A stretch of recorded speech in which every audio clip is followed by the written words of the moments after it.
Salut à tous les gourmands et bienvenue sur Plaisir et Diète. Dans la Massiette, on se retrouve pour une nouvelle vidéo. Et dans cette vidéo, je vais tout simplement vous accompagner, non c'est vous qui allez m'accompagner dans mon échauffement avant le squat. Donc comment je m'échauffe étant donné que j'ai tendance à avoir une très mauvaise amplitude de cheville et à avoir les hanches qui sont vite engourdies et avoir tendance à vite me blesser au niveau du bas du dos, au niveau du squat étant donné que j'ai déjà une sorte d'arthrose au niveau de la dernière vertèbre lombaire et de la première sacrée. Donc il faut vraiment que je m'échauffe bien au niveau du squat. Il faut que je m'assure que tout va bien, que je suis chaud avant de commencer à squatter. Et donc je vais vous montrer tout simplement qu'est-ce que je fais et si ça peut vous aider à vous échauffer avant votre squat ou autre, ou à essayer de gagner un petit peu d'amplitude sur la cheville au niveau du squat ou autre. Let's go!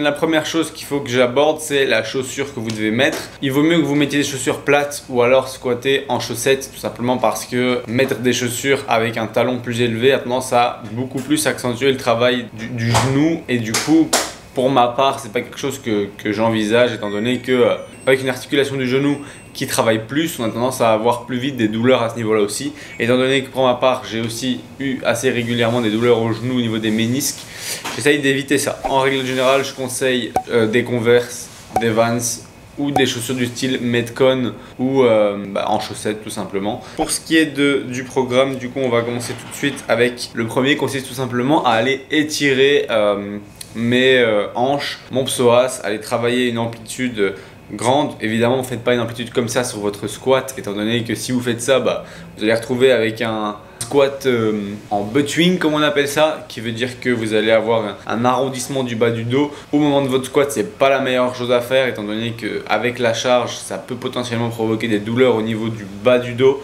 Donc ici, c'est plutôt une manière d'échauffer les hanches et en même temps un petit peu les chevilles, puisque comme vous le voyez, je tire sur mes pointes de pied en même temps, de manière à tout simplement aller les lever au maximum pour avoir le moins d'angle entre guillemets entre mes tibias et mes pointes de pied. Je tiens ça pendant environ 30 secondes. Il y a certains moments où j'essaye de me mettre un petit peu plus sur la droite de la hanche, un peu plus sur la gauche, pour vraiment aller échauffer toute la hanche dans tout son mouvement, etc. C'est le premier exercice, donc environ 30 secondes à 1 minute en fonction de comment vous le sentez. Ensuite, deuxième exercice, va consister tout simplement à faire une sorte de fente marchée, sauf que je vais aller mettre la jambe arrière un petit peu plus loin en arrière que sur une fente. Et donc avec la jambe avant, je vais y amener mon bras tout simplement dans la longueur de mon tibia. Donc je vais aller mettre ma main dans l'alignement du tibia à côté de mon pied, et je vais travailler avec l'autre bras pour tout simplement ouvrir la cage thoracique et effectuer une sorte de rotation au niveau de mon buste pour aller échauffer tout ce qui est vertébral, mais au niveau de la rotation des vertèbres. Et en même temps, ça continue d'ouvrir tout simplement les hanches et d'échauffer bien au niveau des psoas, etc. Donc ça, c'est ce que je fais environ 10 ouvertures par côté. Ensuite, troisième exercice, plus ou moins dans le même style, c'est-à-dire qu'on commence sur une position de fente avec la jambe arrière un petit peu plus en arrière que la jambe arrière d'habitude sur une fente. Et avec la jambe avant, je vais aller tout simplement amener un petit peu de poids via mes deux mains sur le genou pour aller amener le tibia le plus en avant possible, le genou le plus en avant devant les pointes de pied. L'idée étant d'amener le genou devant la pointe de pied pour aller chercher l'amplitude maximale au niveau de l'articulation de la cheville.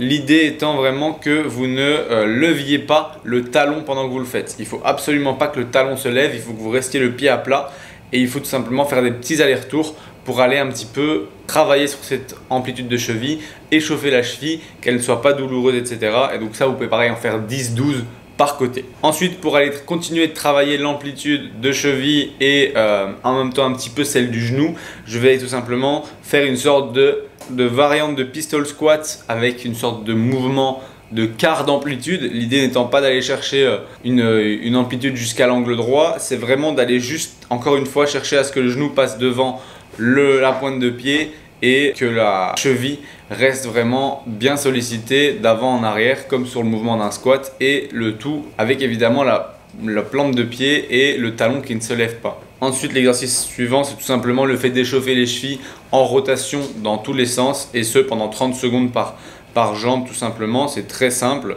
et ensuite faire une sorte de tout simplement mollet unilatéral sans charge sur une marche ou autre. L'idée étant juste d'aller encore une fois étirer la cheville dans tous les angles qu'elle peut. Donc les genoux ont été bien échauffés, les chevilles aussi, les hanches ont été étirées. La prochaine étape, c'est tout simplement d'aller échauffer les potentiels autres groupes musculaires qui peuvent être recrutés pendant le mouvement. J'entends par là mes poignets qui vont tout simplement être utilisés au niveau de la barre et évidemment mes épaules, puisque je vais aller chercher une bonne amplitude d'épaule et de coude pour tout simplement garder les coudes sous la barre pendant le mouvement pour garder le buste un maximum droit.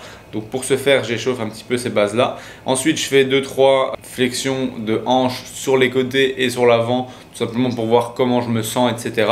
C'est pas vraiment pour un échauffement. Et ensuite, c'est parti pour le squat qui va tout simplement commencer par une gamme montante. Donc une gamme montante qui est tout simplement le principe de commencer avec une charge faible et de monter petit à petit la charge en s'échauffant sans aller aussi proche de l'échec qu'on le voudrait. Donc l'idée étant ici que je commence du coup barre à vide, je vais aller faire une répétition toujours où je vais aller chercher l'amplitude maximale, une sorte de butt swing comme je vous disais. L'idée étant tout simplement d'aller étirer au maximum mes hanches avec la bonne position de barre sur mon dos pour tout simplement habituer le corps à ça. Et ensuite, je fais quelques répétitions propres à vide, pas trop rapides, un peu contrôlé, où je vais tout simplement aller chercher l'amplitude que je cherche sur mon mouvement ou faire quelques répétitions, environ 8 à 10 répétitions à vide.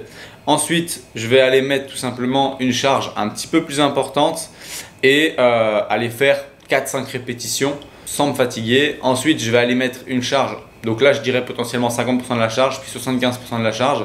Et puis, vous mettez une dernière fois un petit 100% de la charge. Et là, vous allez faire une chose que je conseille beaucoup, c'est lorsque vous faites 100% de la charge, allez faire une répétition à votre charge de travail avant de commencer. Donc, vous faites une répétition. L'idée étant juste de rappeler au système nerveux de la, entre guillemets, charge en question que vous allez avoir à travailler pour votre exercice. Et ça va déjà un petit peu éviter de le choquer à ce niveau-là, d'éviter d'être choqué en première rep de votre série de travail et donc de potentiellement moins bien performer. Et ça aura pas spécialement créé beaucoup de fatigue.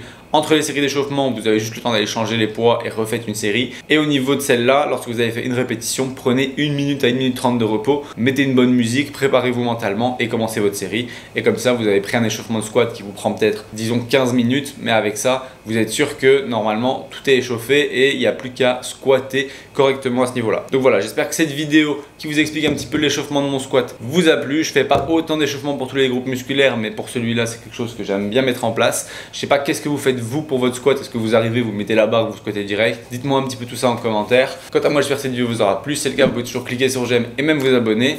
Pensez à cocher la cloche de notification pour ne pas rater les prochaines vidéos, puisqu'en ce moment c'est une vidéo par jour pendant 100 jours. Il reste encore un peu moins de la moitié des vidéos. Et donc moi je vous dis à demain pour la prochaine vidéo.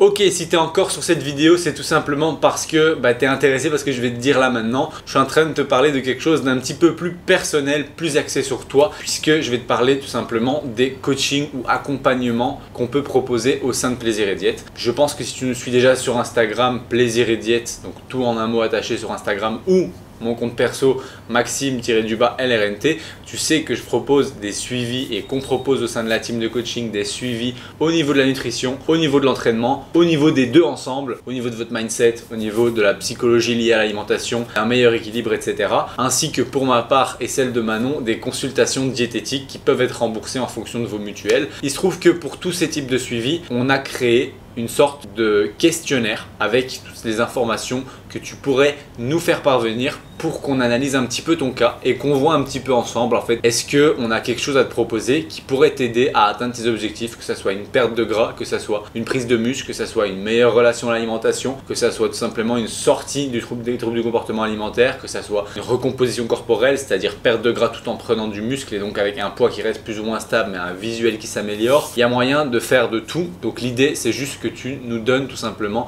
les informations sur toi dans le petit questionnaire dans la description. C'est un questionnaire gratuit qui te permet de réserver un appel avec un membre de la team pour en discuter gratuitement pendant une trentaine de minutes, voire même 45 minutes si nécessaire, et qu'on puisse répondre à tes questions sur comment on peut t'aider, etc.